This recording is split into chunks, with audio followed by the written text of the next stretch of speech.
Services, and they didn't get a call back immediately. So representatives for Planned Parenthood, of course, were able to reach out to CBS, and they said that the upcoming deadline on May 31st actually follows weeks of back and forth with state health officials.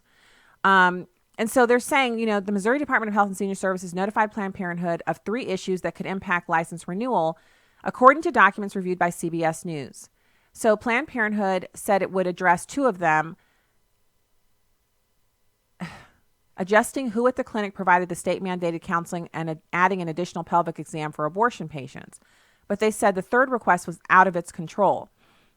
According to Planned Parenthood, they have deficient practices. Well, the health department says they're investigating deficient practices, and the health department wants to interview 7 physicians who provide care at the clinic. Now, Planned Parenthood said they can only get the interviews together to comply with the health department's request for 2 of the doctors who are their actual employees. The remaining physicians who provide services at the facility aren't employed by Planned Parenthood, and they have not agreed to be interviewed. In other words, these are doctors who are doing abortions at Planned Parenthood. When asked to be interviewed by the health department, they're like, no. That's where we are right now. So in the letter, the Department of Health wrote that they could not, quote, complete their investigation until they interview the physicians involved in the care provided in the potential deficient practices. The investigation needs to be completed and any deficiencies resolved before the expiration of the license on May 31st. Now, Dr. Colleen McNicholas, a Planned Parenthood physician in St. Louis, said the agency hasn't shared details of the investigation or potential concerns. She is expected to be interviewed by the health agency on Tuesday afternoon, an apparent compromise from the state, which had initially requested that interviews be conducted in a specific order with the other physicians going first. Now, they claim they're being attacked. So my problem with this whole thing is obvious that when young women who they're not pro-life people, they're not reading articles on Life News. These are young women who've been taught from the 6th grade on up in public school that if they ever have any problem with their quote unquote reproductive health, that the person they should turn to, not their parents, not their pastor, not the deacon's wife at their church, not the librarian, not their cousin, aunt, grandma, not their mom's best friend, not a trusted woman in the community that, is someone they know, their neighbor. No, they should turn to Planned Parenthood. They've been taught that since the 6th grade. That's what K through 12 public education teaches, that if you have a problem, you take it to Planned Parenthood if it has anything to do with your, quote, reproductive health. Don't go to your parents. Your parents are old fogies. They don't really love you. Don't go to them. And so it's one of those things where you just sit there and you wonder to yourself, how is this possible that these young women and these girls have only been taught and trained? Well, I told you, Planned Parenthood likes it that way. If they can get you to thinking of yourself as some kind of modified animal that can talk and your sexual urges are something that have to be satisfied and you have no control over them, then when you do that and you're pregnant and they've already told you your parents can't be trusted, you'll come to them and you'll get your abortion. And so you've got all these women going into this Planned Parenthood in St. Louis. It's right in the inner city. It's located near a bus stop. It is a place that is, when you sit outside of it, if you stand outside of it, you see a lot of very young women driving in. The people who work there drive newer, late model cars. The people who drive into the parking lot to get dropped off for abortions or to drive in with a friend to get an abortion, they're mostly black, they're young, and they're coming in driving not late model cars. These are older vehicles. They're obviously in a different socioeconomic strata. And don't even dare email me about me saying that they're socioeconomically disadvantaged because they're driving older cars. The statistics show that lower income women, especially black women, are the main people who are partaking of Planned Parenthood's death and abortion practices. So this isn't a statement about whether or not you drive an old car and you might be socioeconomically disadvantaged. Stick with the subject matter here. This is about abortion. It's not about you. Now that we've got that PSA over with, I'm talking about young black women who They're going in there and getting abortions because they've been told that's their only option. You can't have a kid. You can't have another kid. You can't dare go along with basically the consequences of your actions, unprotected premarital sex, sex outside of marriage. These women have been convinced that their only option is to go in and get an abortion. And so 40% of all Black babies, all of the pregnancies in this country, 40% of them, they end up at a death mill like Planned Parenthood or a private clinic where that baby is destroyed. So you sit out there and you see what's going on and you wonder, if the health department says there are deficient practices there, and they've had now, I think, over 80 ambulance calls go into that Planned Parenthood on Forest Park Boulevard, why wouldn't Planned Parenthood be bending over backwards? Because they're supposed to be so safe. They're supposed to be a real clinic. They're supposed to be a healthcare provider. That's what they call themselves. These people actually don't want to bend over backwards to comply with the health department's requests. They don't want to email and call the doctors who do abortions there and say, look, our licensure is up. If you want to keep doing abortions here, you need to show up for these interviews with the health department so we can get these things taken care of and keep our clinic open. That's the attitude that other clinics have. LASIK eye care centers don't issue a statement to CBS when they're told that there are new updates to the safety practices for their clinic and those standards require that they XYZ. No, the eye care people, they just bring themselves up to standard before the expiration of their license. Every other outpatient clinic, ambulatory care clinic, if it's a clinic, if it has anything to do with human care in the healthcare arena, they all fall under the purview of the health department for the state of Missouri. And all of them have to comply with the regulations that come out. And none of them are issuing press releases and trying to get CBS News to carry their dirty water and make it so they don't have to comply. You know the reason why those doctors don't want to be interviewed by the health department? Because they don't want to talk about their deficient practices. They're not interested in having a safe clinic. They're interested in having a clinic that can do abortions every day of the week on demand. And if they can't do their dirty work their way, then they're going to make a PR news hit out of it instead of complying with the safety regulations. And if that's not proof that they are on the side of evil and they don't care not even a lick about women, if that's not proof of what we've been saying in the pro-life movement from day one, that it's never been safe, legal, or rare, then nothing is. And if they shut down on Friday, I'll be over there Snoopy dancing outside their parking lot. How about that? We'll be back with more. Stay here.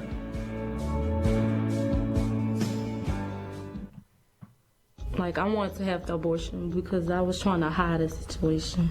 When a young mom in crisis walks into a preborn pregnancy center, she's welcomed with open arms and given love, support, and a free ultrasound to meet her unborn baby. This young woman not only chose life for her baby, but heard the message of Jesus Christ and was comforted from the guilt and pain that plagued her. Preborn centers lead the nation in providing free ultrasounds. When an abortion-minded woman sees her baby on ultrasound, she's 80% more likely to choose life for her baby. For $140, you can sponsor 5 ultrasounds, and 100% of your sponsorship goes towards saving babies. To find out more, go to preborn.com. That's preborn.com, or dial pound 250 and say the keyword baby. That's pound 250 and say baby. Your love can save a life. Hi, I'm Crawford Loritz with a legacy moment. When our children were small, they had a hamster. That little critter was quite rambunctious. Truthfully, Karen and I found him a bit of a nuisance. He would get out of his cage and the search was on. We always found him, usually by luring him with food. But the last time he got out of the cage, we weren't so fortunate. We looked everywhere, and I mean everywhere. Mr. Hamster had seemingly disappeared. Then after a few days, we noticed a foul odor in the house. We followed the scent and unfortunately found Mr. Hamster. He had expired. That's a bit of a parable concerning sin.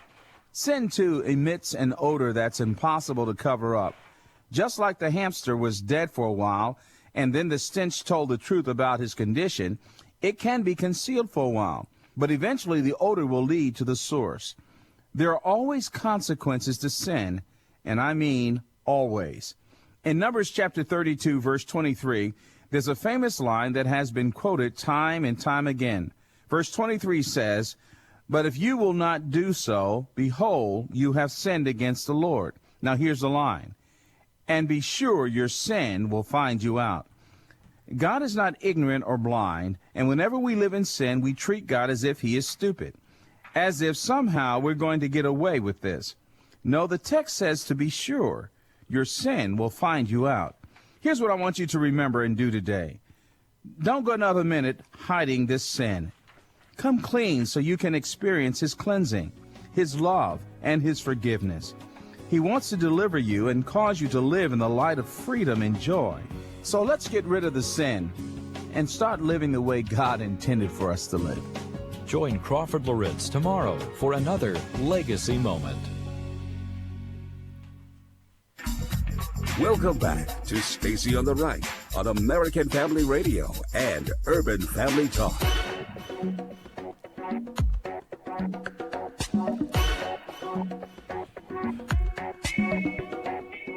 Hey there, welcome. Welcome back. All right, listen. I got busy talking about our last open abortionary here in the state of Missouri on Forest Park Boulevard, and I didn't get to the encouragement. And you know that is something that we do here that we love to do. And so me and some of my Gail friends, my Bible study buddies, last week we studied Psalm 107. And so I highlighted a few of the verses from Psalm 107. And I just, the word says, "Oh, taste and see that the word is good." God's word is good, and it's health and life to our bones. And whenever I'm away from it for a few days, because I'm just as human as you are, sometimes I get to going and I'm praying, but I don't spend as much time as I should, seriously just sitting down and saying everything's shut off, phone's not in the room, I'm in my word. When I do that, I can feel the difference. Everything is different and not different good. And so this was we studied 107, Psalm 107, which it's actually kind of lengthy. It's 43 verses. And so the ones I highlighted, well, obviously, verse 2, "Let the redeemed of the Lord say so." That must be a song because every time I read that verse, I hear it as if it's being sung in a song. And I can't remember. I think it is a song.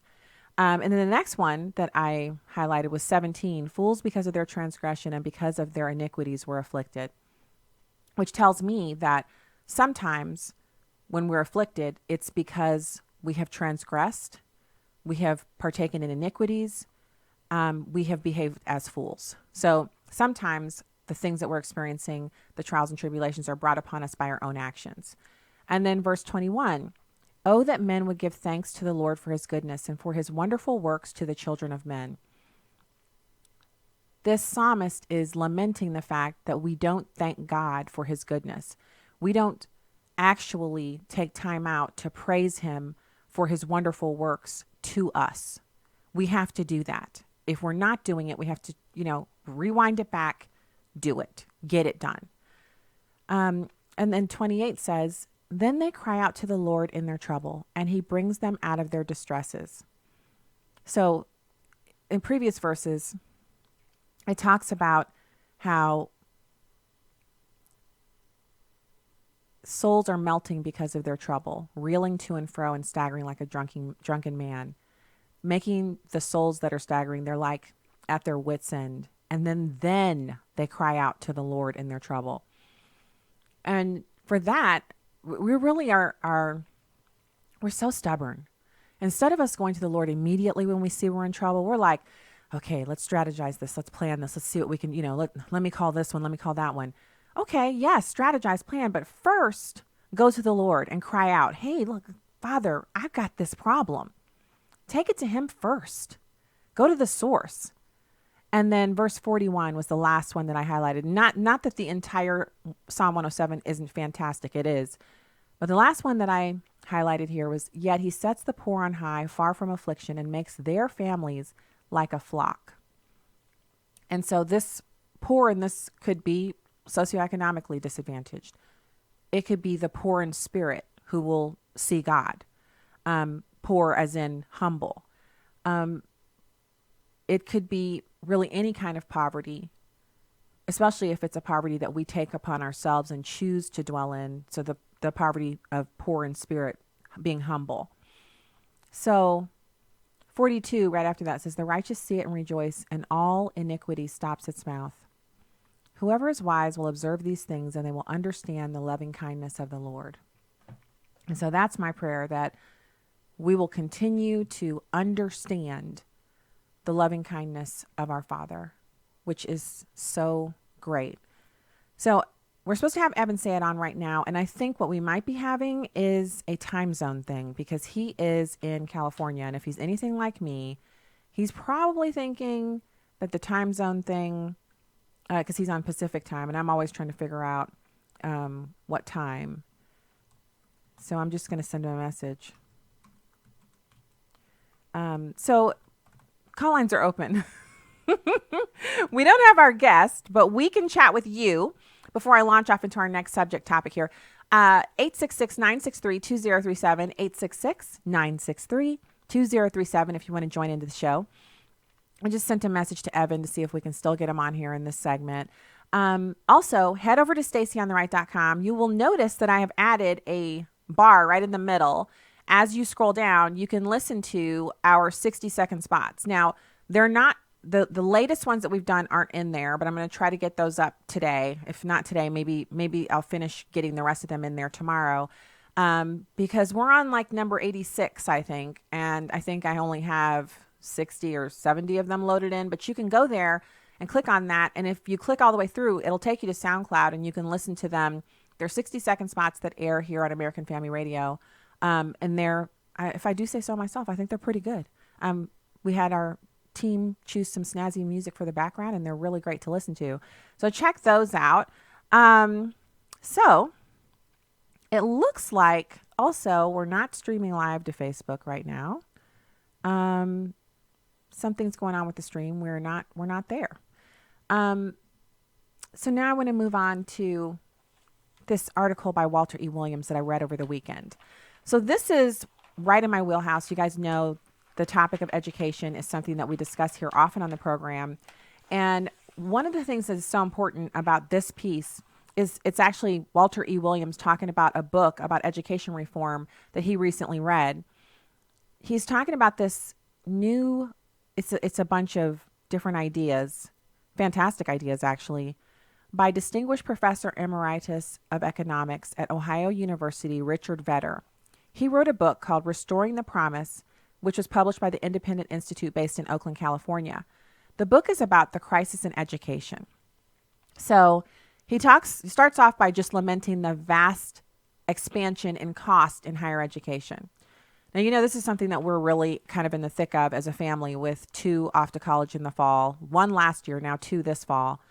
And there's, according to him, there's this amazing mismatch between student occupational expectations after graduation and labor market realities. College graduates find themselves employed as baristas, retail clerks, and taxi drivers. Now, some people would say, well, it's because they're trying to break into a market. Like if you graduate with a degree in theater arts, then you're probably going to be working as a barista. What we see with that is that these kids are not getting what they need in the way of skills that make them employable, because let's say you do go to college for something that is not in the science, technology, engineering, and math field. With a college degree, you should still be able to get it above an entry-level position. But he digs down a little bit deeper. He says, not only does the high college cost straddle students with debt, but it causes them to defer activities such as getting married and starting a family, buying a home, and saving for retirement. And this is according to new research by the New York Federal Reserve Bank and National Bureau of Economic Research. They connect each dollar of federal aid to a tuition increase of 60 cents. So when liberals cry and whine about how what we really need is more tuition assistance, we need more federal dollars, more Pell Grants, what they're saying is, hey, colleges, here's going to be another, 60 cents that you can infuse into the cost of educating kids. And I think it's like, obviously, if you go to some of these bigger universities, and especially the public ones, but all of them really, a lot of universities, when you walk on the campus, they're not only gorgeous, but they have these amazing structures, and all of them are competing with who can have the newest lab space, who can have the newest, research and development spaces. But a lot of the campuses that you go to also, they have some pretty old and decrepit facilities in the way of the dormitories. They get updated every 20 years or so. So if they're raising tuition for every dollar that they get that's available to students in federal aid, they raise tuition by 60 cents. Where is that money going? Well, according to Richard Vedder, it goes to the enormous cost of administration. Additionally, the result is that you're not getting anything back from that. These professors are tenured, they're very well paid, but they spend very little time in the classroom. So he talks about adult literacy falling among college graduates and the large proportions of college graduates who don't know simple facts, such as which half century the Civil War occurred in. Now, he says there are some exceptions to this incompetency, namely in fields such as engineering, nursing, architecture, and accounting. These are areas in which colleges and universities teach vocationally useful material. But student ineptitude is not surprising because they spend little time in classrooms and very little time studying. He says if you look at the high school preparation that they go through, according to 2010 and 2013 NAEP test scores, only 37% of 12th graders were proficient in reading, 25% in math, 12% in history, 20% in geography, and 24% in civics. Wow. So we have way more than that percentage actually going off to college. So that means they're going off unprepared. Now, I could keep going on, but the statistic that I thought was so interesting is he says 40% or more of college students fail to graduate in 6 years. He says it's not unreasonable to ask whether college attendance was a wise use of their time and resources, because if you think about it, if you've been to school for 5 or 6 years or more and you haven't graduated, what you've done is you've racked up enormous amounts of student debt, but you don't have a degree to show for it. So if you're working as a barista, you're not making enough money to pay your student loan bill. That means you're living at home or you're in a multi-roommate situation and you are basically stuck because you can't get out of the multi-roommate situation and you don't have the skill set to be able to move up out of a barista job or a taxi driver job or et cetera. So unless you have the drive of that Uber driver guy, one of the first Uber drivers who ended up making $1 billion, that's not the norm. Most people who drive for Uber do not become billionaires or even millionaires. Then you're stuck. So he suggests that, just to wrap this up, he suggests in his book, Restoring the Promise, a number of proposals that Walter E. Williams finds fantastic. And I'll just run through them really quickly and then we'll go to the phones. He says college administrative staff exceeds teaching staff. He says you have the opportunity to cut 10% of the administrative payroll without materially impacting academic performance, but that would lower the cost of the education. Reevaluating academic tenure, eliminating colleges of education because they have an overall poor academic quality and they're an embarrassment on most campuses. He says end speech codes on college campuses by using the University of Chicago principles of free speech, require a core curriculum that incorporates civics and cultural literacy, and make university governing boards independent and meaningful instead of being yes men for the provost and president of the university. It's fantastic. And this is Walter E. Williams' most recent column. I want to make sure. He's syndicated through Creators. Yeah, and this was in our local paper here. It's a weekly paper that we get if you live in the suburbs. So Higher Education in America, Walter E. Williams. If you want to Google that, you can read the whole column for yourself. It's really fantastic. Let's go to the phones. Hey, Gail in Georgia. Thank you for calling the show. Hi, Stacy. Hi. I just called to say thank you. Oh. I get so much of my news and information from you, and I appreciate you so much. Thank you. I appreciate that. You are so knowledgeable and such a good Christian woman, and I just can't say enough praise. I tell everybody they need to listen to Stacy on the Right. Oh, thank you. Well, thank you, Gail. I appreciate you calling and for those wonderful words. And I just have to say, anything you're seeing in me that you like, that's Christ. Because it's not my normal orientation over here. It's the Lord working in me, and I'm so grateful. Andrew in Alabama. Hey, Andrew, thanks for calling the show. Everything that you've done, I love your show. Thank you. I was wanting to talk about the Lord, what He's been showing me about in prayer that's going on with abortion. I believe that, everyone has to know that we are on the winning side of abortion right now, of ending abortion throughout the nation. And I believe that we need to start praying for the next victory or the next protection that the enemy is going to try to come up against us with. Especially with our children, we need to start praying for the protection of individual rights of the children up to the age of accountability. Because I believe what the Lord has shown me is that, like a lot of stuff at AOC, what she has been saying about, save the earth, don't give birth, it's like she's going to start trying to say, spay and neuter your children. Like, if you want to have a child, have children. It's like, if you want to have a child, raise your children. But now, as they have made it normal with our pets, spay and neuter our pets. Now you can spay and neuter your children. It's normal in other countries. Why can we not have it here in our nation? And I believe that we need to start praying as men and women of God for the protection of our children. It's like for even up to the age of accountability, because why can't a parent choose the gender of their child from birth? If they're already given the right of the child to the mother, why can't she say, "Oh, I want a girl, but this is a boy"? Mm-hmm. So you're right. The sex selective abortion is actually the law of the land over in China, and it could be the same here unless we have laws that would stop that. Okay, so we will take more calls when we get back from this break. I'm Stacy Washington, and this is Stacy on the Right on American Family Radio and Urban Family Talk. Okay, I know I just heard the music. Am I a little early there? Well, we have more callers, but we're not going to go to them right this minute. We'll go right after the break. Okay, there we go. I thought I heard music. You guys head over to stacyontheright.com and hit the subscribe button for me. We love having you subscribe to our newsletter, which comes out periodically. All right. I'm Stacy Washington. We'll be right back with more.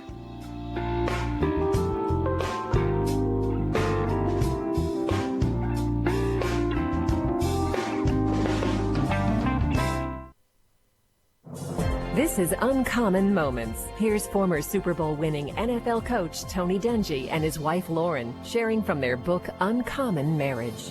Over the years, Lauren and I have had some arguments. Most of our disagreements were over little things, but sometimes a breakdown in communication led to conflict.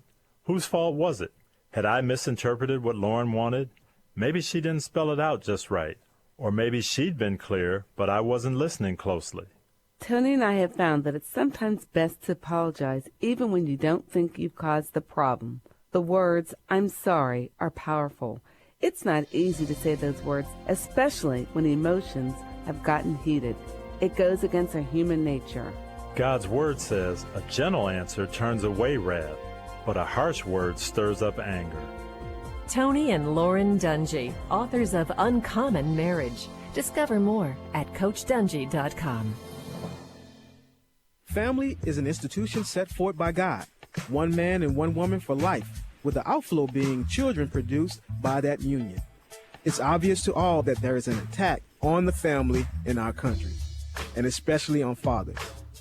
Whether it's the cycle of sin that persists in our families or the pressure from our government to exclude men from being intimately involved, the strategic battle is on for the souls of men. Join us in the battle to strengthen fatherhood. UrbanFamilyTalk.com. Abraham Hamilton III. Don't you realize when you see some of the inner workings of the cell, with each component having its role to play, where you have soldiers and you have operators, you have little machines that are working. If the Lord would do that with something as micro and as undetectable by the natural eye as the cell, how much more will he provide for you? The Marriage, Family, and Life Conference is coming June 20th through 22nd. Learn more and register at urbanfamilytalk.com. Donald Trump's America. President Trump's called U.S. military spending out of control, but he's been walking that back and proposing increases. During a speech Monday at the end of his visit to Japan, he said, "My administration is committed to ensuring that America's military strength forever remains second to none." The president telling service members on the USS Wasp near a base in Yokosuka, "Over the past 2 years, we have made historic investments in our military with $700 billion. Right, General? That's billions, right? No more millions. Not when it comes to our military. It's a little bit scary with a B. Scary. You know, it used to be millions. Now it's billions, and that's the way it has to be." Late last year, the president said he was hoping to sit down with Russian and Chinese leadership to talk about what he called a meaningful halt to what has become a major arms race. Jill Nato, Fox News. You can download episodes of Stacy on the Right from the podcast page on AFR.net or UrbanFamilyTalk.com. Now, back to the show on American Family Radio and Urban Family Talk. I've seen some policies come out of some Democrats that fit that description, and I think it's important that we stay connected with reality. College is too high, and we need to figure out ways to drive it down, but I'm not sure that there doesn't need to be skin in the game if you go to college. The same thing with health care. And one of the proposals that was put out said you're going to have a job. The job's going to pay livable wages. You just can't do that. It's not that easy. It'd be great. It's great to say it, but it's hard to implement it. So let's stay grounded in common sense and move forward. And I've seen the candidates, by the way, across the board that are running for president do a pretty good job of staying grounded. My home state governor is one of them. That is correct. Yep. And so the bottom line is that whoever comes out of this 24 or 25 people who are running for president needs to be able to connect with rural America, and you do that by applying common sense. Hey, welcome back to the program. We have still call lines open for you if you want to call in and chat. 866-963-2037. 866-963-2037. You were just listening to a little bit of audio there from Tester. He says no Democratic candidate is capable of winning back rural America. And I think the key to that is everyone in rural America, meaning every bit of the country outside of the heavily populated cities. So we're talking about rural, but that encompasses a bit of the suburbs as well. Everyone in those areas is looking at the cities, looking at the liberals passing these bills in 15 states to basically obliterate the Electoral College and put us into mob rule status. And we all understand what that means. Your vote doesn't count. The population of Los Angeles County is the same as, it's way bigger than the state of Missouri, the entire state. So we have major cities in the state of Missouri. But every single one of us could be immediately disenfranchised by the population of Los Angeles County. Check out the graphic that's on my Facebook page. I got to tell you, go right there. And I wonder, did I tweet this image out as well? I don't know if I tweeted it out as well. Okay. I'm looking on here. Sorry. I'm looking on the Facebook page to see if the image is still there because, so I've had Facebook fact checking me, and my stream's not up over there today. I'm not sure what that's all about, but I put up a, optimist post. Oh, here it is. The red dot is Los Angeles County. Okay. So in the image, it's the red dot is Los Angeles County. That county has the same population of all of the blue states that are highlighted here. Any question as to why we need to keep the Electoral College? So as people continue to stack up on top of each other in these major cities, the idea that the rest of the country doesn't count without civics education, without people learning about the Constitution, that idea begins to take hold because people want to win. They want to win more than they want to preserve our constitutional system. They want to win more than they want to actually have an America that we can pass down to our kids. Winning at all costs, winning at the expense of everything else. That's what we're seeing right now. It's disgusting. All right, we have more. Let's go to the phones. Deb in Arkansas. Hey, Deb. Thanks for calling the show. Yeah. Hi, dear. Hi, Stacy. I'm calling. I have two of my grandchildren here, Ava, who's 8, and Edward, who's 5. Oh, hello. And we were watching your show on. Oh, hi. Hi, Stacy. Hi. I'm Stacy. Hi. Oh, they sound so cute. We wanted to encourage you.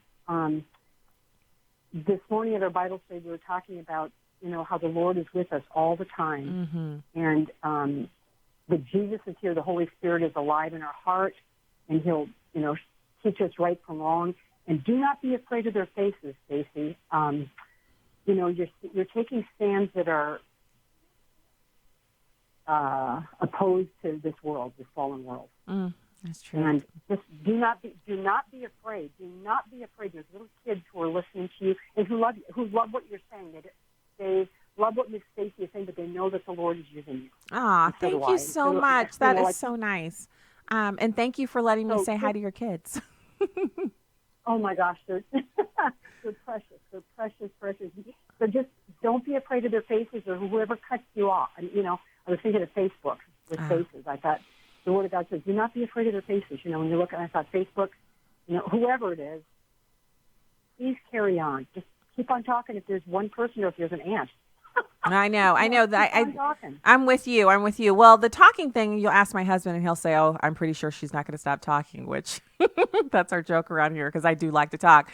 Thank you for that encouragement. I really appreciate it. And also for letting those sweet little ones hear what we talk about here. It's so wonderful to hear their sweet, tiny little voices and to know that they're getting good information here at American Family Radio. That is so exciting. I love that. Okay, Tina in Kansas. Hey, thanks for calling the show today. Hey, how do I follow up with that? No, I know. They sounded so cute. I know. I'm trying to get in a good spot here because it was breaking up. I couldn't hardly hear.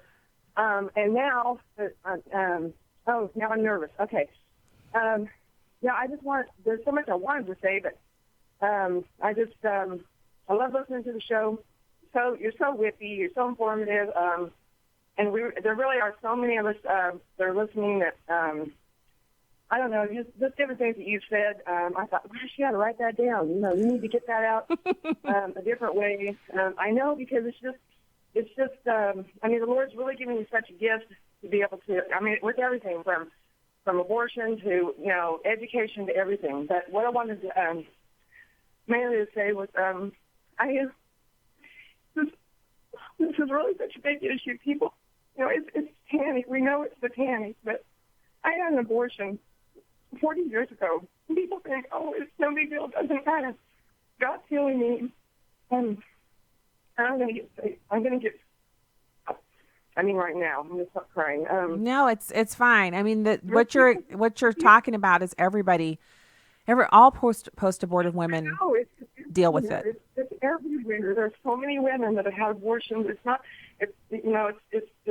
so much under the surface. So many people hurting from whatever, sexual abuse, physical, emotional abuse, and all these women that have had abortions and thinking, all this crazy, it's Satan. All these women saying it's not a baby and it doesn't make any difference. It doesn't matter. When I was 16 and had the abortion, I wasn't saved.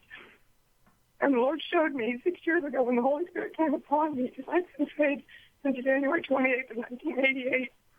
But the Holy Spirit got a hold of me 6 years ago and started revealing to me about sexual abuse. All of that had happened to me when I was young because I haven't had any memory of my childhood. And He showed me those babies I aborted were twins. And I had told my daughter, when I had her 4 years later, that I said I always wanted redheaded twins. And she said, Mom, don't you remember telling me that? And I said, no, I forgot. The Lord showed me that. They were twin boys. And so it's been a 40-year anniversary last month. And those boys, if they would have, they would have been born, they'd be 40 years old in September, around September. And I'm just like, you see, what would they have done? This life, it's not that. I know I'll see them in heaven, but yeah, and you're forgiven. You're forgiven. You have a repentant heart. You just have to walk out that forgiveness. Yeah, and I know. I know I am, but they're just hiding it. They're hiding this and stuffing it down and thinking, so it's just really, it's really on my heart. So I just. Oh, thank you for sharing. Tina, thank you for sharing that. And thank you for sharing that, Tina. And also for just, for opening your heart up here on the radio for other people. Cause I think that was meant for someone in the audience to hear, to really a listener who's struggling with this same issue. I gave a speech out in Alton, Illinois, to one of the option centers there. They were converting from a pregnancy resource center to the branded Thrive Options, kind of their logo and all of their colors that they use in their clinics.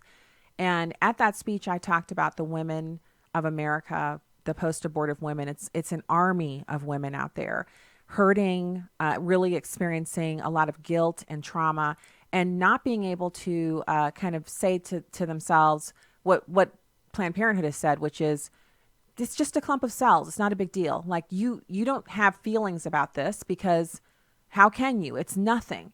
That goes against what we know as women, and it stays with us unless we, give it over to God. And even women who've been through and admitted and been forgiven and repented and are walking in forgiveness, there's still mourning that goes on for what was lost. And that can only be rectified on the other side when we finally get to meet our Maker face to face and all things are made right. Then that burden of mourning will pass. But I just want to encourage women who are experiencing that to make sure that you've made yourself right with God and prayed and asked for forgiveness, and then start walking that out. And one of the best ways to do it is to get into a Bible study with other women who are in the same situation, so that you can receive the comfort and assurance that comes along with that. And I know I talk about Bible studies a lot on the show, and I mention them, and I'm by no means the perfect Bible study person. Sometimes I go late, sometimes I miss, but I found that the Lord has really worked through Bible studies to help me in areas where I've been struggling and deeply wounded and trying to get to where God would have me to be. And I want to encourage you to do that. And just, if you're listening right now, not by accident, you heard her testimony and her heart for a reason. And there's healing and forgiveness that you can get in Christ Jesus. And so don't forget that. Don't let the enemy, he's immediately going to start talking to you about how you don't need that. It's not going to do you any good. It will do you some good. In fact, it'll do you an amazing amount of good. And you will be also a comfort to someone else. That's the thing that I find most interesting about the Bible study dynamic, is when I'm going there and I'm a little empty tub and I'm dragging myself on in, afterwards someone says, "Oh, you really encouraged me today." And I'm like, how could I? I had nothing. I came in here with nothing. But God uses us. He works through us. And the reason he wants us to get together and not forsake the gathering together of the believers, not just on Sundays or Saturdays, but during the week at a Bible study or some kind of fellowship, is because of that dynamic, the body of Christ. We encourage each other. I really appreciate that call and the sharing. I do. Barbara in Kansas, thank you so much for calling the show today. Hi. Hey, thank you so much for the affirmation that you gave to the lady who just called, because that really was awesome. And for her to share that, my heart goes out to her. Me too. I know that she probably has to deal with a lot of guilt, but your words to her to be able to forgive herself and know that she'll see that little one in heaven is just pretty awesome. What I wanted to share today, and I hope perhaps it can just help one person, if nothing else, just one person. I wanted to encourage all the young people out there, or, even older ones who are thinking about having sex before marriage, that if they could just understand the gift of sex that God keeps within that perimeter of marriage, and then how awesome that is to just save yourself for your husband or wife, to give that gift of sex on your marriage night. And then when the time comes that God allows you to have a little one, that you can celebrate its birth together and be excited about having this baby and the new gift of life that God's given you. I just feel like so many young people believe the lie that, we got to have sex before marriage. It's just part of it. And it just ruins everything. And it's Satan's lie to take away the joy they could have. And the reason I'm able to say this is because I bought into that lie.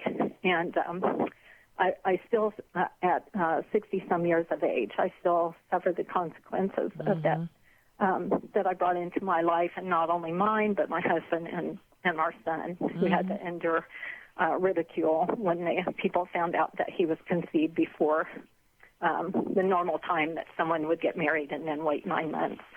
So anybody out there, save yourself. Save that gift of love and sex for your marriage night. It's well worth it, and you'll never, ever regret it. Amen. And I want to just reiterate that, because I've talked about it on the show a few times, and I've even spoken to teen groups about it here in the St. Louis area, which is kind of funny because the teens are never shocked by the things that I say, but sometimes the parents will hang around to see, like, what is this woman going to talk about? And I see their faces, like their eyebrows go up and their eyes get big when I talk about the fact that, statistically speaking, even the secular people admit that when couples wait for marriage to have sex, they have better sex for longer, meaning they're in their 70s and their 80s and still having fruitful sexual relations between the husband and wife, and they have healthier bodies, and they avoid the societal pitfalls of, timing your wedding to coincide with, the new baby that's coming and all of that. And I also want to say, we underestimate the priority that our Father in heaven puts on obedience.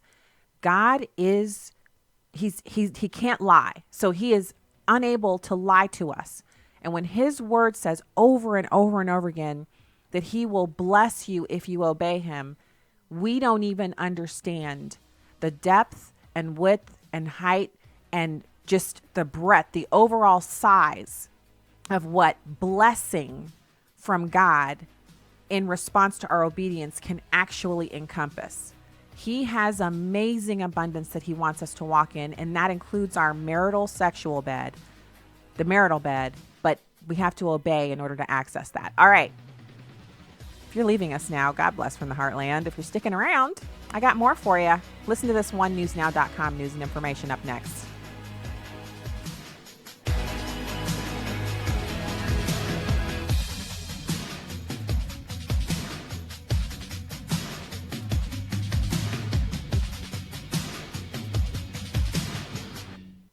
Urban Family Talk. Urban Family Talk. Hey, I'm Miki, co-host of Aaron the Addisons on Urban Family Talk.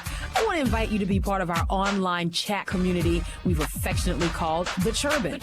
While you listen to your favorite programs, you have the opportunity to communicate in real time with the hosts of those programs and other Urban Family listeners. Find out what the talk is all about. Become a Churbanite at urbanfamilytalk.com. Truth, wisdom, empowerment. Urban Family Talk, a ministry of the American Family Association.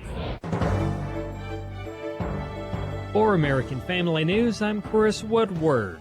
Forecasters have confirmed 2 severe strength tornado touchdowns in the Dayton, Ohio area, with more possible ones under investigation. The National Weather Service says a tornado classified as an EF3 hit Trotwood just west of Dayton, with another touchdown just east of Dayton in Greene County. A forecaster says it is possible the same tornado went back up and touched down a second time. He says several other areas damaged by major storms are being surveyed. Officials in Arkansas are keeping a close watch on potential flooding from local rivers. Fort Smith, Arkansas City Administrator Carl Gefkin says the flood will impact around 1,000 people. In the city of Fort Smith, we have 964 residential homes and businesses that are affected, 640 of which are residences, and so we're estimating probably about 1,000 people who have been directly impacted. This is the highest the Arkansas River has been, surpassing the previous record of 38.1 feet in April of 1945. The U.S. Supreme Court has upheld Indiana's requirement that the remains of aborted babies be buried or cremated. Jackie Appleman of St. Joseph County, Indiana, Right to Life. It's a victory that the mandate to bury or cremate fetal remains was upheld, as this is a step towards acknowledging the humanity and dignity of the unborn. Indiana also sought to reinstate its ban on abortions based on disability, sex, or race. The Supreme Court rejected that request. I mean, this decision allows our nation's tragic history of discrimination against minority groups to continue. So it was extremely disappointing to see that. I actually read through the decision that they sent out, and Judge Thomas wrote a concurrence about the eugenic nature of abortion. And so I appreciated his thoughts on that, and they're going to have to hear this sooner or later. The ACLU of Missouri is seeking a statewide vote on a new law that will ban most abortions starting at 8 weeks of pregnancy. The ACLU said today that it has submitted a referendum petition to the Secretary of State's office as a first step toward blocking and potentially repealing the law that Republican Governor Mike Parson signed last week. The group wants to block the law from taking effect on August 28th and force a referendum next year. A parents' advocacy group is hopeful that changes are on the way to fix the TV rating system. The Federal Communications Commission recently issued a report to Congress that pretty much echoed the concerns of pro-family groups. Monica Cole, director of 1 Million Moms, is thrilled by the FCC report, saying the outdated system was more of a benefit to the entertainment industry rather than to families. The TV rating system has been controlled and monitored more or less by the entertainment industry. It's older than Google, it's older than the iPhone, it's older than Facebook. And so we find that as parents to be outrageous that it hasn't changed in over 20 years. Cole tells AFN there's still a long road ahead, but progress has been made. We think this is a huge step in the right direction, and 1 Million Moms will continue to work to ensure that improvements are made on the TV rating system. A corner has been turned. The FCC is attempting to see how they can help parents, and we will just look for positive change in the TV rating system. Although when that... I'm so happy for you guys. God bless you. Congratulations to all y'all. Mama Bear did a good job. The video has now been viewed over 8 million times. Rudia and baby Jolie were given a clean bill of health.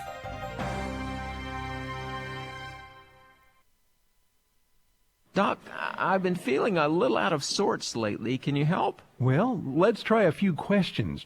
What do you think of when I say the word Roku? Oh, my wife and I used to love that dance when we were younger. Yes, I'd say you're a little out of touch. What do you recommend? I recommend you listen to AFR. American Family Radio. Available on Apple and Android products, Amazon Alexa, and now available on Roku. And then we'd whip, and then we'd nay-nay. Oh, it was wonderful.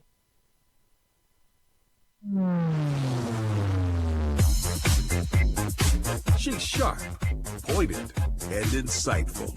This is Stacy on the Right on American Family Radio and Urban Family Talk. Unfortunately, the difference we have between the executive and the legislative branch in our house anyway is ideas based on fact, science, truth, evidence. Did I say data? So we'll have different interpretations of what happens. We are interested in doing infrastructure. It's clear the president isn't. He is looking for every excuse, whether it was let's do trade first, or whether it was he's not going to pay for any funding, or whether today that there are investigations going on. We've had a House investigation. We have Senate investigations.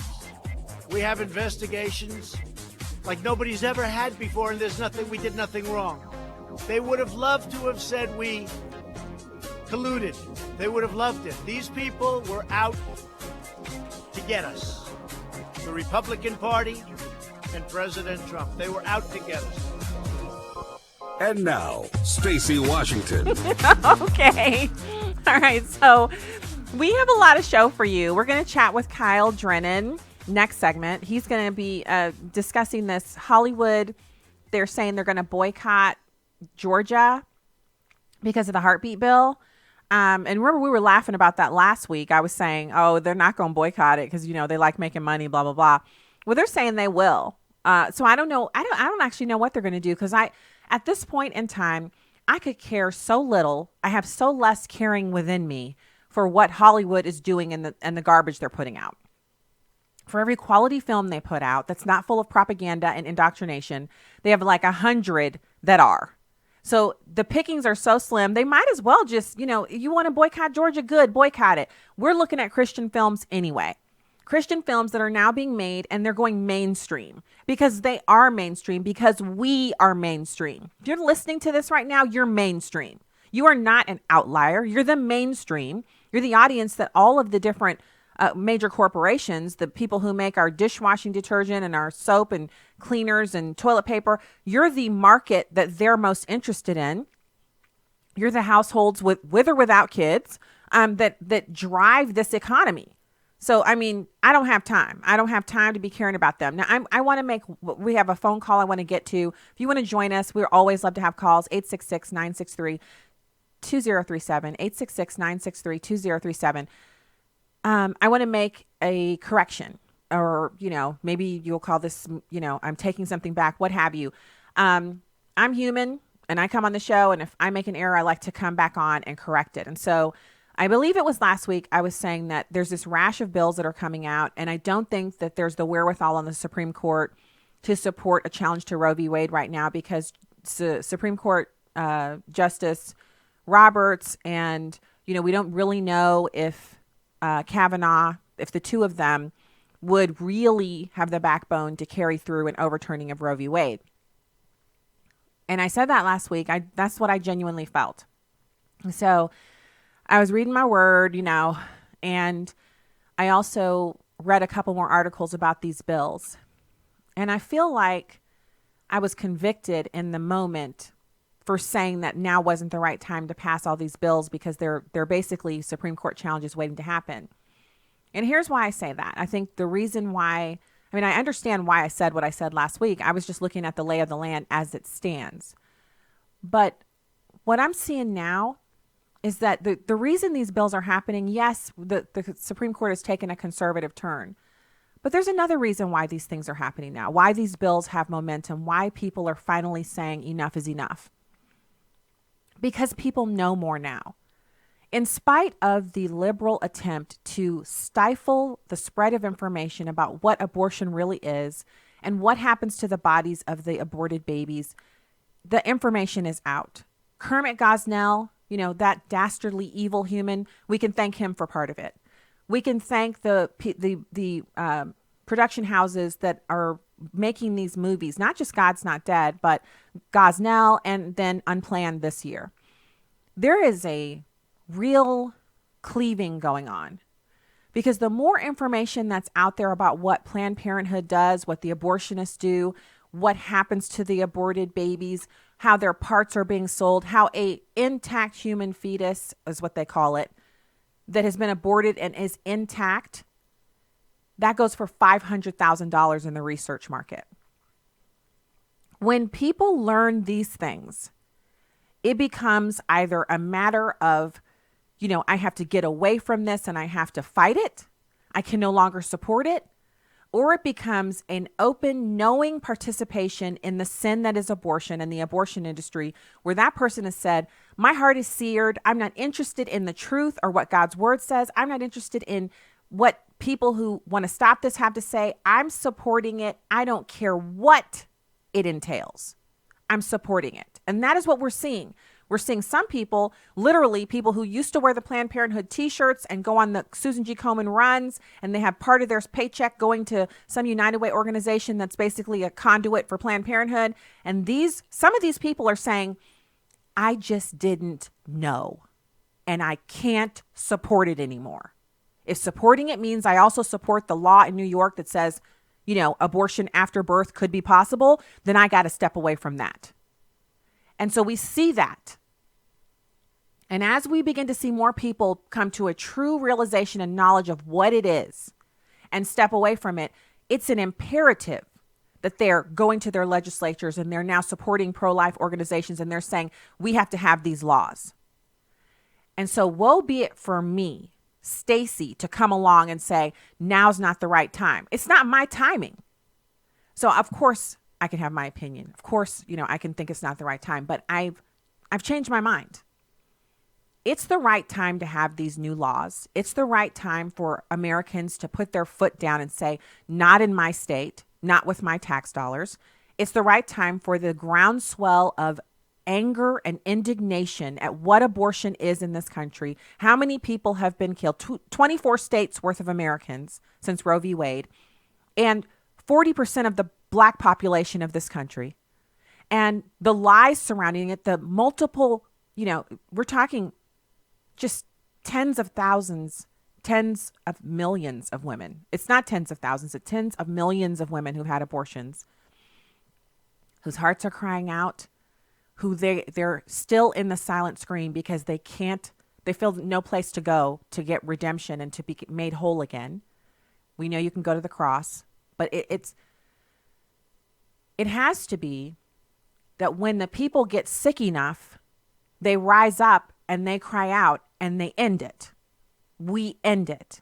We stop it. The taxpayer-funded abortion, the mandate from the Supreme Court that it's a civil right. It's a constitutional right. And so it's the right time. So I wanted to make that correction because I don't, and nobody emailed me. It's not like there's anything like that. I was reading it and I thought, wow, I just said it wasn't the right time. And I kind of felt like the Lord was like, yeah, I mean, so since when did you know when it was the right time? And I thought to myself, I don't know if it's the right time. I don't know. It doesn't look like it's the right time, but isn't that usually when God gets his best work done? When we look around and in the natural, we're like, it's not the right time. We look around and we're literally like, nothing can happen now. Nothing can happen in this moment. And then you know what happens? God happens. He's in the mix. He's like, yeah, it's my timing. You guys, you're on my time. It looks like it's your time, but it's my time. So I wanted to make that correction. And I think as we go forward, we're just going to see God move in amazing ways on this as more of his people begin to repent and turn away from, renounce the sin of abortion and our participation in it. That is all that we have to do. We have to turn away, repent, renounce our participation, and then move forward and look at what he's been able to do. I mean, I saw that piece today. Actually, my good friend texted me the article about the Planned Parenthood here in St. Louis. And then the article is at cbsnews.com. She texted it to me and I didn't see it because I was in Bible study this morning. So I looked at right before the show. I'm like, oh my goodness, this is what? We were just at this Planned Parenthood like a few weeks ago, praying outside the Planned Parenthood. And now, and they've actually got a new paint job on the building. They painted it and changed the color of the logo to make it look more fresh,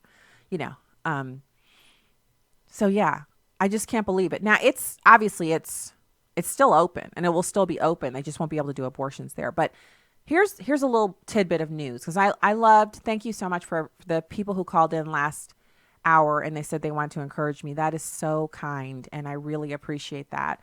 And I want to encourage you. Here in Missouri, the Planned Parenthood that I've been talking about that's on Forest Park Boulevard, the last remaining abortionary in the state of Missouri, that's Planned Parenthood. They used to do abortions. They had such heavy business that they did them on Sundays. And so Saturdays and Sundays is when they would do the abortions. Well, and the reason they would do that is because if you're a student, if you're a college student, you have classes during the week. If you work, Monday through Friday, you're working. And so they didn't want people, because you have to be off for 2 days in order to have the abortion. Well, their business has gone down so much, their foot traffic for people coming in and having abortions, that they are literally now doing them during the week. I believe they're doing them on Tuesdays. I have obviously when people say, oh, we know what day they're doing them, we just know what the high traffic days are. And so that our guesstimation now is that they do them on Tuesdays. But here's what I'm saying. For them to have so much business that they could pay people extra to be there on the weekends and have their abortion days be Saturday or Sunday, and now have to move to Tuesday. And now, just after I heard that a few weeks ago, now we're looking at them shutting down the abortion portion of their business just in those few short weeks. God is on the move. And I will not be in the way of that. I'm just expecting great things, because when he gets to doing something, get out of the way, because he's doing something here in the state of Missouri and in Georgia and in Alabama. He's doing something. Across this country, people are being set free, and they're coming to know what they truly believe, and they're coming over to our side, which is, it's God's side, really. It's not our side. It's God's side. What he said about the unborn and his creation. People are coming to realize that there's no middle ground here. So I wanted to make sure and make that correction. Okay, so I want to go to what the president said about an insurance policy and getting this guy out of office. So he was on a roll. You know how he is. He gets up before the microphone and he starts doing his thing. And this is no different. Check him out. It's number 3. He talked about the insurance policy just in case crooked Hillary loses. And that didn't work out too well for them. So you look at them, they want an insurance policy so that should she, for any reason, lose, remember, 100 million to 1. Maybe he said 100 million to nothing. But should she lose, we'll have an insurance policy and we'll get this guy out of office. And that's what they said, and that's what they meant. That's treason. That's treason. They couldn't win the election, and that's what happened. And that's what's happening right now, because without the treason word, I guess, but that's what's happening now. They don't feel they can win the election, so they're trying to do the 1,000 stabs. Keep stabbing. Let's have a financial. And if you look, for $40 million, I would think seriously that Bob Mueller and his group of 18 killers have gone over my taxes. They've gone over my financial statements to a level that nobody has gone over them before. And they were not discussed even. They weren't even discussed or brought up. I have great statements. Okay. So, you got to love it when he starts. So, you know what the media focused on with that? He said treason. He said treason, and the penalty for treason against the United States of America is death. Do you mean people need to die? They're not even focused on the fact that if he said it's treason, that means people in this country were actually working to subvert the lawful operation of the federal government and our election processes. And they wanted to see heads roll when they thought Russia was interfering. But if it's just good old Democrats, then it's no big deal. Okay. I can't with these people. I don't know what, I don't know why, I don't know who, I don't know what their thing is. Now, so I got, oh my goodness, just in, because I did not see this until just now. Clarence Thomas actually wrote a scathing dissent saying, given the potential for abortion to become a tool of eugenic manipulation, the court will soon need to confront the constitutionality of laws like Indiana's. He penned a scathing indictment of abortion, further setting the stage for a real showdown over the issue soon. Like I said, God is on the move. We'll be back with more after this. When an abortion-minded woman walks into a preborn pregnancy center, she encounters love and compassion and gets to meet her baby by ultrasound. And I was like, I'm going to go to the abortion clinic. And I already had my mind made up. This mom didn't make it to the abortion clinic. Instead, God led her to a preborn center. And the lady is giving me my ultrasound. She's like making these weird faces. And then she's like, it's 2. And I'm like, I just start crying. I start texting my friends and like, I can't. The ministry of Preborn was able to help this mom save not just 1 life, but 2 through ultrasounds. Preborn centers help save babies' lives and souls. Preborn runs and leads Christian pregnancy centers all over the country. To find out more, go to preborn.com. That's preborn.com, or dial pound 250 and say the keyword baby. That's pound 250 and say baby. Your love can save a life. This is Viewpoints with Kirby Anderson. You know, 2 recent articles illustrate our uncertainty about the future of technology. One proclaims that more than 70% of U.S. fears robots taking over our lives. Another is a special edition of Time magazine that believes that artificial intelligence is the future of humankind. A recent Pew Research poll found that 72% of Americans express wariness or concern about a world where machines perform any of the tasks done by humans. This is more than double the number who were enthusiastic about the prospect. Perhaps the best example of the discontinuity between experts and the general public is the possibility of driverless cars. There is broad agreement among proponents of the technology that it would be safer than cars driven by distracted, drunk, or sleepy drivers. The American public disagrees. The author of the report says that people are not buying the safety argument about driverless vehicles. By contrast, the latest Time magazine special edition on artificial intelligence is quite sanguine about the possibilities of robots, computers, and machine intelligence. Each article explains the benefits to business, government, and the military. It explains how self-driving cars are safer and how we will enjoy various high-tech toys. Near the end, it does provide a range of reactions to artificial intelligence. Ray Kurzweil believes that AI will be achieved by 2029 and will be a great benefit to humans. By contrast, Stephen Hawking believes that AI could be the biggest event in human history, but also warns that it could be the last unless we learn how to avoid the risks. These are wise words and a good reason to be asking important questions about the impact of the new technologies. I'm Kirby Anderson, and that's my point of view.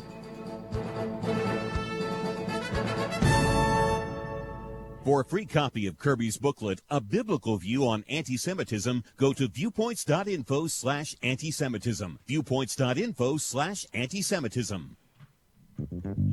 This is Stacy on the Right with Stacy Washington on American Family Radio and Urban Family Talk. Hey, y'all. Welcome back. Welcome back to the program. Thank you for being here. Check out onenewsnow.com. That's our news site at American Family Association. And also check out AFR.net. You can also find AFR on Twitter. If you've never been to their Twitter feed, go to mine. I retweeted a story from American Family Radio. And so you can check that one. Just click on it. And you can follow American Family Radio on Twitter. Yeah, you should do that. Even though they're throttling my numbers down, I soldier on. I continue to tweet and do what I can on the Facebook. But anyway, right now it's my pleasure to welcome Kyle Drennen. He is a senior news analyst for Media Research Center and frequent guest on the program. We are so glad to have him with us. Hey, Kyle, how's it going? It's going well. Thanks for having me on. Oh, you know what? I'm especially interested to hear what you have to say about the Hollywood folks trying to boycott Georgia, which is basically the new Hollywood. Like, that's where they do most of their filming. And I'm just trying to figure out how they make that work. Yeah, well, apparently not very well, because as soon as, the legislature in Georgia wants to pass any kind of conservative or pro-life legislation, the Hollywood crowd gets terrified and starts threatening to leave and to boycott and just doing everything they can to bully the people of Georgia. So is this feasible? Because we're not just talking about, them up stakes on one warehouse where they film one show.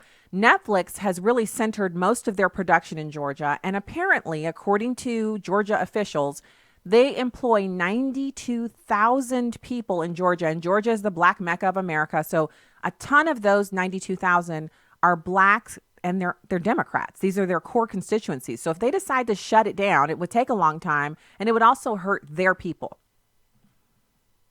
Yeah, no, and I think that's right. I mean, it's a huge industry in Georgia, and sort of rather than you have these Hollywood elites basically saying instead of sort of caring for all these employees that are there. Just average, middle-class people who are trying to make a living from this industry. You have these Hollywood elites basically saying, listen, we don't like this piece of legislation in your state, so we're gonna leave. We're gonna take away all the jobs unless you do what we tell you to do. I mean, it's just, these are people who sort of, claim to be these liberal champions of the people, but meanwhile, they don't really seem to, care that much about all the people who may be out of work, and in this effort to intimidate state legislatures. So here's the other thing: don't the people of Georgia, because there's this huge split in the black community. There is still a significant portion of blacks who vote for the Democrats for socioeconomic policy and their purported ability to care for the poor, but they don't agree on abortion. So pro-life Democrats who happen to be black, who may be fine with the abortion ban, they maybe still want to have Stacey Abrams as governor. I mean, it's a really split mentality. It's like you want this person who would obliterate the things you claim to want as a Christian, but whatever. But has anyone in Hollywood actually considered the idea that possibly Georgians, on the whole, support these bills limiting abortion. Yeah, no, I mean, yeah, it certainly doesn't seem like they sort of entertain that possibility at all. I mean, the latest example was this morning on the Today Show. You had Ron Howard, the director, on, talking about all the, this latest project that he's working on in Georgia, and this issue came up, and he said, "Oh, well, we've made it very clear that if this actually becomes law, we're done filming, and that's it. We're moving out of there." And he basically sort of said it from the perspective of, oh, well, these people in Georgia need to understand that those of us in Hollywood, we don't like this kind of pro-life legislation and everything. And it was all done from the mentality of, like, here's what we in Hollywood think, but there was no sort of consideration, well, what about the people in the state? What does the population there think of this? That wasn't a concern. It was just I and my other Hollywood elite friends think this way, and you don't, and we don't like the fact that you have a disagreement with us.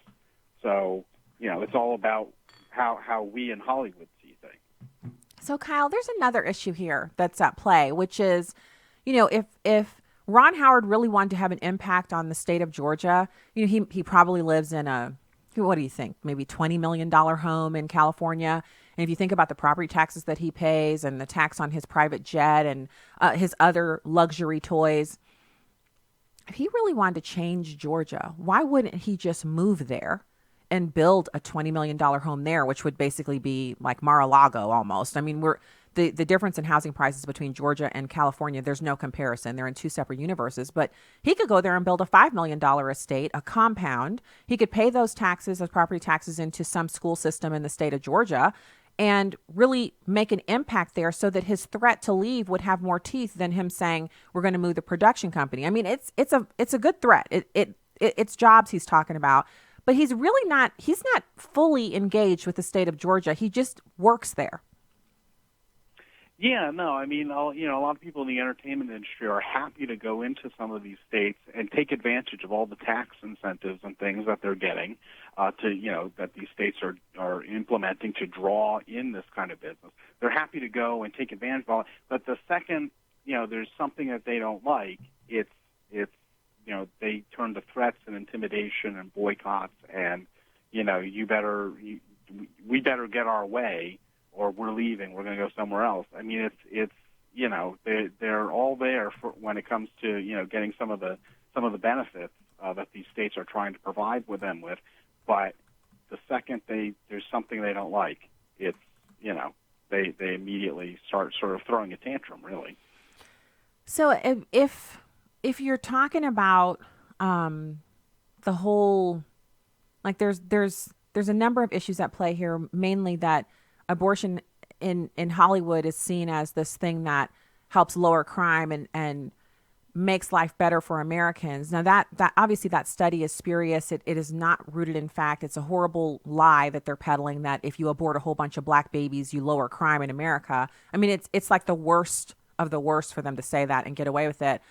But isn't there also a cultural disconnect between people like Ron Howard and the people in Georgia? Like, they may be toying around with Stacey Abrams for governor, but they're not as liberal as Hollywood folks. No, definitely not. Definitely not. I mean, it's a very different, different culture. Yeah, there's definitely a huge disconnect there. And, I think, people like Ron Howard and others just, they sort of live in their bubble. I mean, he was on the Today Show and said all this, and, no one questioned him. No one said, wait a minute, why, what about the people in Georgia? I mean, why are you telling them how they should be, what kind of legislation they should be passing? Why is it your position to do that? There was no sort of pushback, and that's because he's in this liberal bubble of Hollywood and the media, and, they're all, Democrats, liberals, they all kind of talk to each other, and, they don't sort of think for a second, what? Just because I view something a certain way doesn't mean everybody else agrees with me. They don't sort of step outside themselves to think that. They just assume, well, obviously, I'm thinking the correct way, and all these other people are thinking backwards. So, I mean, there's something about this that just really reeks of like totalitarianism in a way. Like they're like, we're Hollywood and we have given you some jobs. And if you don't believe the stuff we believe about abortion, we're going to take our jobs and we're going to, we're going to pack up our jobs and we're going to go home. But isn't the problem that they have not so much that they want to pack up their jobs, but that they don't have anywhere else to take them? Like they're in Georgia because you said tax incentives and stuff like that.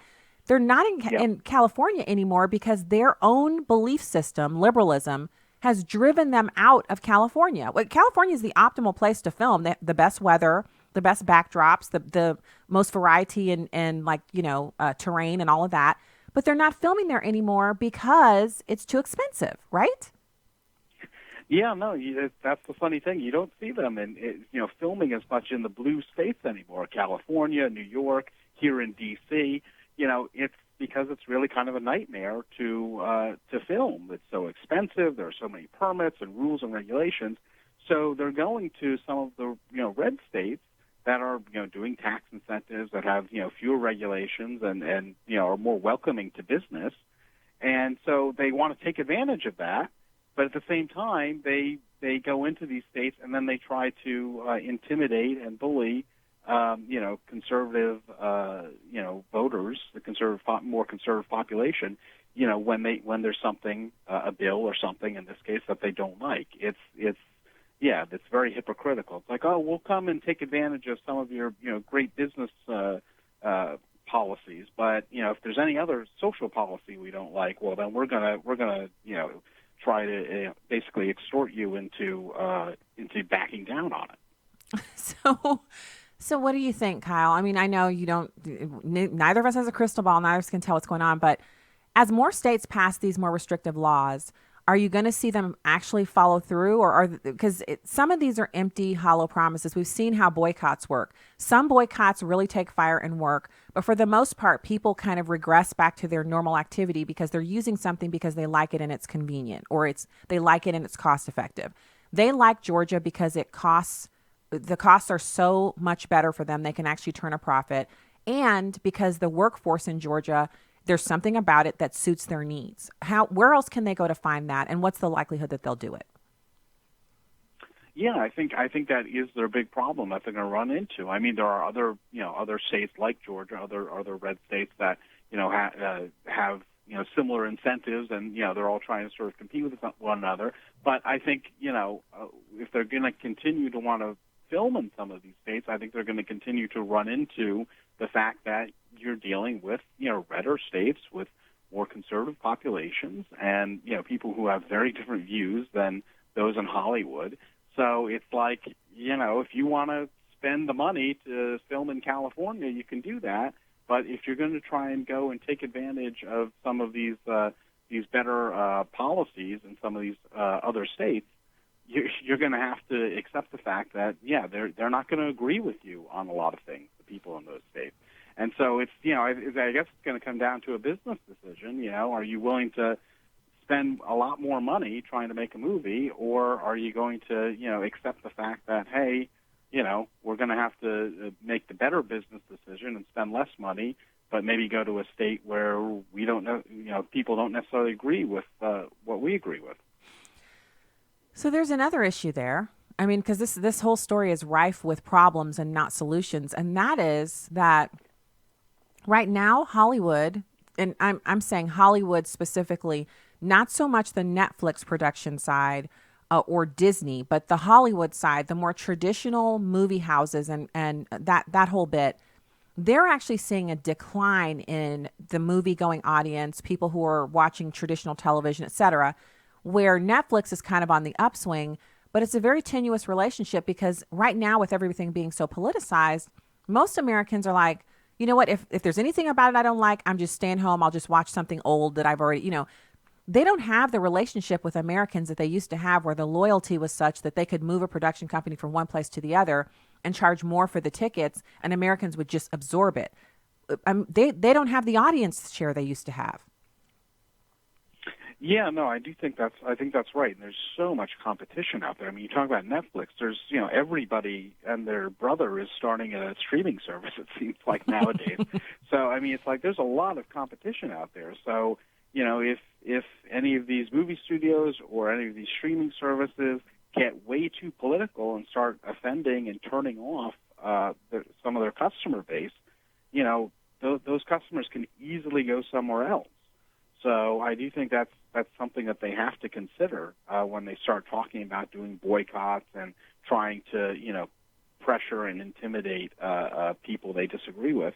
If people see that enough, they're going to, respond in kind, and there's a lot of competitors out there who will take that business. And not just take it.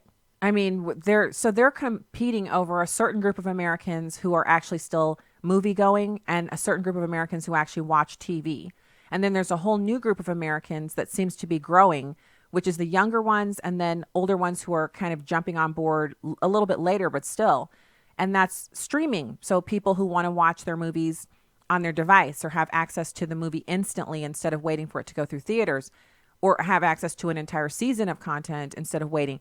I mean, it's just so volatile. It seems like they're shooting themselves in the foot, like making this law an issue that they want to die on, a hill they want to, sacrifice on, seems to be idiotic when you look at everything that's at play right now with their industry. Yeah, no, I think, as a business decision, it really doesn't make any sense. But, they're I think, liberals first, really. I mean, the ideology comes first for a lot of them, and they want to make a stand and get a lot of attention, saying, "Oh, we're going to force Georgia to submit to our liberal ideology."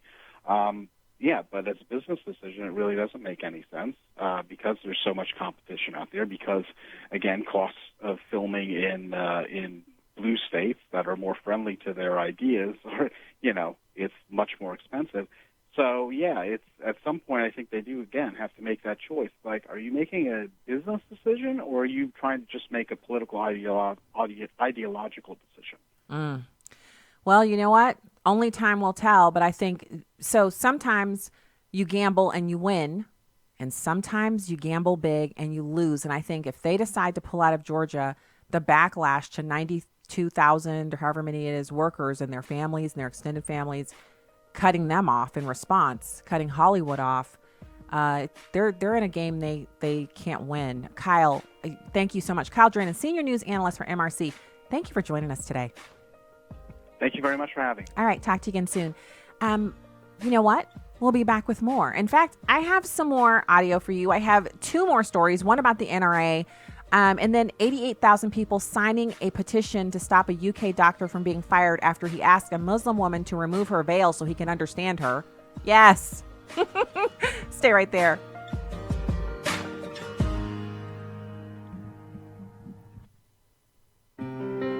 This is Kay Arthur. Are you hungry for love? Unconditional love, because unconditional is what you need.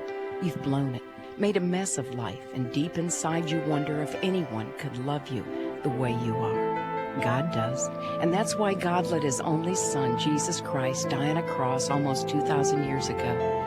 Jesus died for you because God knew you would fail to measure up. That's how much God loves you. The Bible, God's book, says while you were a sinner, a person who failed and missed God's standard, Jesus died for you. But that's not all. God raised Jesus from the dead. Because Jesus lives forever, you can too. If you want unconditional love, dear one, and a new start on life, call 888-NEED-HIM. Let me repeat that. If you would like to speak to someone right now about beginning a personal relationship with Jesus Christ, call 888-NEED-HIM. There's a particular reason why there is a Back to God radio show. It was about 4 years ago, God called me out of the pulpit and said, Dexter, I need you to go tell my people it's time for them to get back to God, back to my morals, back to my values. This is the thing that you're supposed to do simply because you belong to the Most High God. It's the least that you could do for a God that loves you the way that he does. Time to get back to God. Weekday afternoons at 4 Central on Urban Family Talk.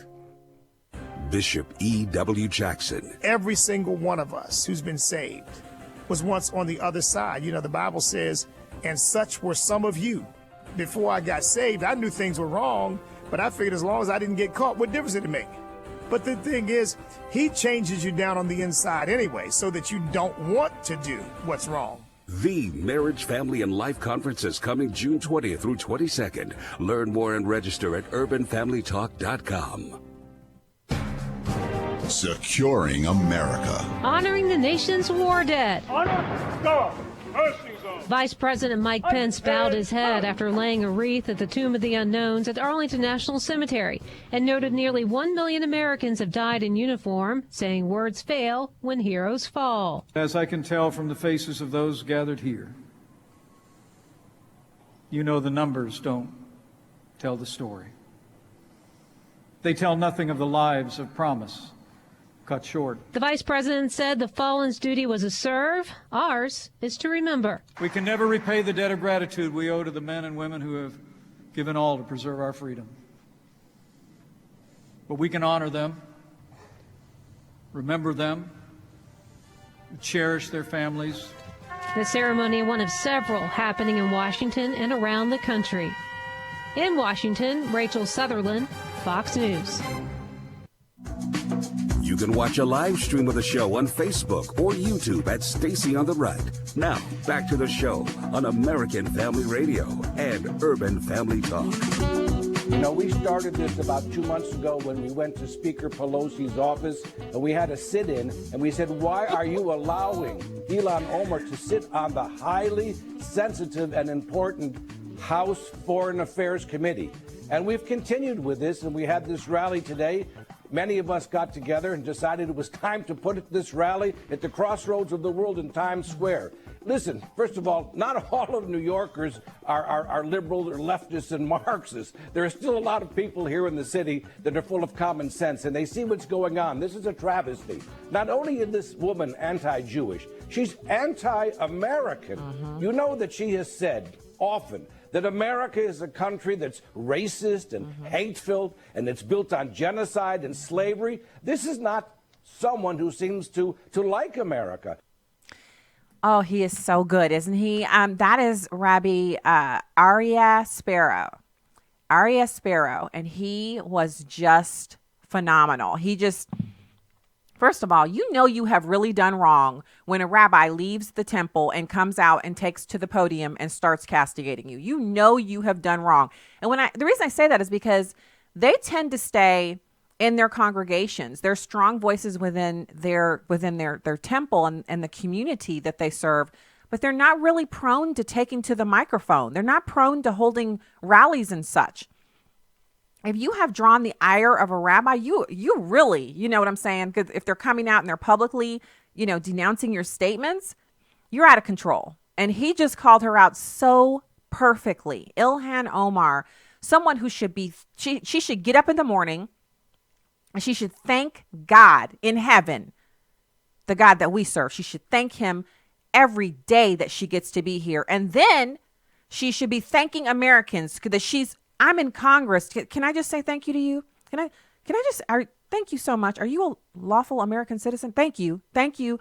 I'm a member of Congress. I was a refugee in a third world pit, and now I'm an American and I'm in Congress. Thank you. Is there anything I could do for you? Maybe can I buy your coffee? I'm in line. That should be her attitude. She should be so full of gratitude that we can't fix our mouths to criticize her because all we can say is, oh my goodness, she's so glad to be here. She's just so glad to be here amongst us. She may disagree with, me or you or somebody on a public policy issue, but for her to be here constantly railing about how our country was built on slavery, how would she know? She's not descended from slaves. She doesn't get to partake in the lineage that I come from, and I don't for 1 second take for granted that even as a descendant of a slave, I'm still grateful to be here. That is the part that it's enraging. It's enraging. Now, I'm not going to get all worked up and start yelling and screaming on this microphone today after a beautiful 3-day weekend. That's not going to happen. But I will say this. It is infuriating to hear people who, honestly, she could have been here or she could have not been here. It's by the grace of God that she is actually in this country, walking on our beautiful paved roads and using our lovely porcelain toilets and partaking in the talking televisions and dishwashers and everything else that we have going on. Forget all of the electronics. She's blessed to be here in our arid weather temperatures where she can literally say, I don't like snow. I'm moving to Florida. I don't like hurricanes. I'm moving to California. I don't like not having high winds. I'm moving to Chicago. We have every variation of weather, every variation of vegetation, every variation from below sea level to, mountainous regions. We have deserts. We have high desert. We have whatever they call that space that Colorado, that type of, this woman she should be so busy hamming it out because she's an American and she can uncover her hair. She can flat iron it. She can get it weaved. She can buy some hair. She can sell her hair. She could shave her head. She could wear her hair unkempt. She could let it get dreaded up. She could even make it into an afro and rock that. She can wear anything she wants. She can wear men's wear, women's wear. She can get tattoos. She can not get tattoos. This woman could adopt a whole bunch of children that are not the same ethnic background as she is. She could own one house. She could own 12 by herself. No man required. Not that I'm against that, but she comes from a third world pit where she was property. She married her brother. I mean, I honestly, I feel for her, but that woman was married to her own brother. Okay. So for her to fix her mouth up against the rest of us Americans who we just literally turned around and said, I'm sorry, what? Who is talking? Because that's how I feel about her. Whenever she comes out with something new, I'm like, oh my goodness, who is this again? Oh, this one that hangs out with CARE on the weekends. She hangs out with an unindicted co-conspirator to Hamas, which is a terrorist organization. That's where she spends her time on the weekends. The Council for American Islamic something or other. American Islamic Relations, I think it is. What? She doesn't have the time to just sit down and look around and notice that her nails are painted and think, I couldn't even have fathomed having the time in the day and the money needed to go get my nails and my toenails painted, that I would wear red lipstick and red suits, that I would buy fancy clothes, that I would have somebody drive me around, that I would be a member of the legislating body that makes the decisions that literally turn nations. I'm sorry, what? Ilhan? I'm sorry. What she should be doing is down at the naming office, changing her name to Jenny Smith and acting like as American as she can. She should be on every website about what Americans like. She should be wearing scarves in the summer. She should have a good British accent that she can adopt to make jokes. She should learn how to drink beer, eat apple pie. She should learn how to barbecue pig. She should be eating bacon at least once a week. And she should never fix her mouth to try to act like the Black American experience is her own. Her background is that of a refugee who came here by the grace of God, and she is now an American citizen. She has not been, nor will she ever be, descended from slaves, so she doesn't get to talk about the slave experience or what the rest of us Black Americans who, thank you, Ilhan, but we're fine. We don't need your help. We're doing fine. We were great before you came, and we'll be great if you ever commit a felony and get deported. We'll be here still because this is our country. You're welcome. Thanks for joining us. That's how I feel about that. And I'm just wanting to understand why other Blacks, whether you're liberal or conservative or agnostic, who cares what your politics are? How can you allow her to say those things when every time someone who's white, is anybody white who says even the slightest little thing, even a joke, oh, well, this is racism. That's just the worst kind of racism. And the things they say about Donald Trump, just ridiculous lies. But she gets to talk like that? America is a racist country built on slavery. What of it?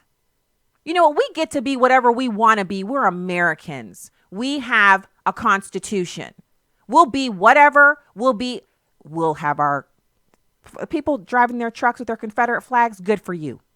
People driving around with their little Cinco de Mayo flags. I don't respect it, but good for you.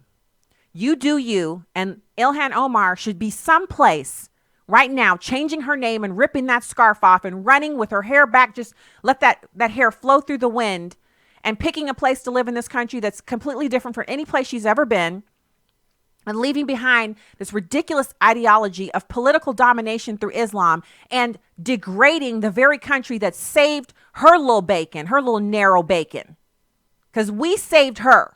She hasn't saved us from anything except having the free time not to listen to her idiotic comments. That's what she could be saving us from. You know what? Forget all the other suggestions I've made. If she would just press her lips together and stop saying idiotic things, I would just be grateful enough for that. She could just go on being an anti-American and we could just have the parting of the ways like that. But as long as she's going to keep opening her mouth up, she better find something nice to say about this place. That's what she should do. Find something nice to say about this country that took you in. We didn't have to take you in. We didn't have to bring all your family members over here. And we certainly didn't have to allow the State Department to legalize and validate your marriage to your brother. Oh, I could just keep going on, but I'm not. I'm not going to keep on going on her. No. So, pivoting over to sneaky, underhanded, nasty commentary that's jam-packed to the overflowing with lies. Hogan Gidley, you know, he's awesome. He literally went in on the mainstream media and they're reporting on President Trump, the way they like to use these editorialized words. This is awesome. It's number 2. I mean, especially when you're in the face of 92% negative news coverage against you, we have to vouch for him all the time. It's amazing how the media covers what he does and what he says in a slant that makes everything negative, no matter how positive the subject matter may be. And you're saying everybody does that? Many journalists do that? I'd say a majority of journalists. I mean, there's no doubt about that. And when he leaves a meeting with Nancy Pelosi and all they do is mischaracterize his demeanor and take whatever she says, you know, lock, stock, and barrel. I mean, it would be so nice if we had a complicit, compliant media the way the Democrats do, and we don't. But that's the game, and we understand that. That's why the president takes everything directly to the American people so often. Okay. I have nothing to add because that was awesome. So I promised you we're going to talk about this NRA gun rights story. And so the long and the short of it, and I'm covering this with you right now because, you know, first of all, those are my peeps over there at the NRA. And we had Lieutenant Colonel and former Congressman Alan West on the program, and he was talking about his call for Wayne LaPierre to resign. And I really feel grateful, as I stated then with him, that we have him there to kind of bring the news out to us because he's an NRA member and a board member. But the NRA family over there, those are my peeps. And when there's turmoil and, you know, arguing and fighting going on, it doesn't change the fact that I still support the National Rifle Association. Additionally, there's, you know, some lawsuiting going on back and forth between them and Ackerman McQueen. And those are my peeps over there, too, at the many Ackerman McQueen offices. Those are my peeps. And I still fully support them as well. So when your family gets to fighting and whatnot, you don't stop loving your family. I have not stopped loving my NRA and ACMAC family. I'm still right in the thick with them. And I'm hoping that all of this can be resolved. My sincere hope is that they can resolve the issues that they're currently having and get back to the business of defending the Second Amendment and using the members and the collective power of us organizing together to make strides to make gun ownership more free, more readily available, and safe for every American who wants to partake of that constitutionally protected right.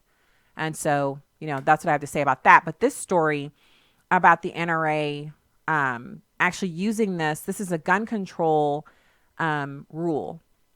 So the city of New York has this rule that if you want to transport your firearm from one place to another, you have to be going to one of this. If you live in New York City, you have to be going to one of their approved ranges. And of course, you have to have the guns locked in one compartment and the ammunition locked away from it in another compartment. But you have to be traveling to one of the 7 approved locations, or you can't transmit your firearm. You can't drive it anywhere. Now, I know that sounds weird. If you live anywhere else in the country, you're like, well, how can they tell you where you can and can't take your gun? That's totalitarianism under liberals, liberal rule, uninterrupted liberal rule. This is where they go. That's why we're always so diligent about fighting for the right to keep and bear arms. So what the NRA is doing is this court case is actually going to go up to the Supreme Court. So what the gun grabbers are doing is they're actually saying that they want to basically cancel the new rule that says, because if they cancel it, then they feel like the Supreme Court won't feel a need to address the issue. Well, I don't think that's going to be how it works. I think if they cancel it, they're still going to have the Supreme Court possibly rule on it. The Supreme Court hasn't made a significant ruling on the Second Amendment since the Heller decision. And so these New York City restrictions, they need to be repealed. So the NRA is actually helping with this court case. You've got gun rights groups led by the NRA, which they've joined together, large states, including California, Florida, Illinois, New York. They all have provisions, and the NRA is trying to strike those provisions down. Now, the High Court has refused for nearly a decade to jump back into the gun debate, declining to rule on at least 8 opportunities within the past 10 years or so. They let the Chicago semi-automatic weapons ban stand, and a variety of prohibitions against carrying guns in public that were enacted in New Jersey and California. They refused to second-guess age limits for carrying guns in Texas and rules for disabling or locking guns while not in use that were implemented in San Francisco.